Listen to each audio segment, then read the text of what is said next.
सुप्रभात विद्यार्थी आणि वाचक मित्र हो.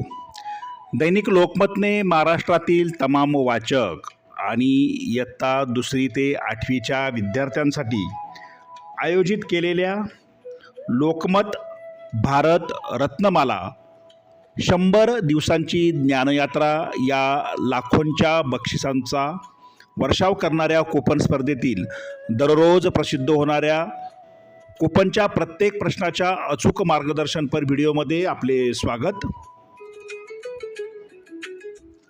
या स्पर्धेतील नवनवीन अपडेटसाठी तसेच प्रश्नांच्या प्रत्येक अचूक उत्तरासाठी व स्पर्धेच्या माहितीसाठी आपले यूट्यूब चॅनल सबस्क्राईब करा.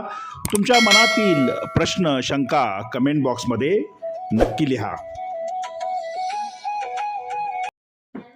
विद्यार्थी मित्रांनो, लोकमत भारत रत्नमाला या स्पर्धेच्या मालिकेमध्ये आज आपण कूपन क्रमांक 8चं अचूक उत्तर अभ्यासणार आहोत. तत्पूर्वी प्रसिद्ध झालेल्या सर्व 7 कूपनच्या उत्तरासाठी तुम्ही आपले यूट्यूब चॅनल सबस्क्राईब करा, चॅनलला भेट द्या. प्रत्येक प्रश्नाचं उत्तर आपल्या यूट्यूब वाहिनीवर उपलब्ध आहे.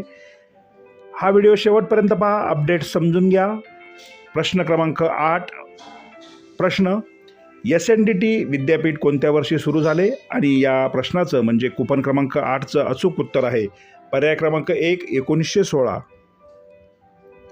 पर्याय क्रमांक 1 समोर असलेल्या चौकटीत बरोबरची खूण करा. त्यानंतर कूपन डॉट केलेला पोर्शन कापून व्यवस्थित तक्त्यामध्ये चिकटवा. लक्षात घ्या, प्रत्येक विद्यार्थ्याला तक्ता त्याच्या शाळेमध्ये उपलब्ध करून दिला जाईल, तसेच लोकमत पेपरमध्ये सुद्धा प्रसिद्ध केला जाईल. याची सर्वांनी नोंद घ्या. मनपूर्वक धन्यवाद.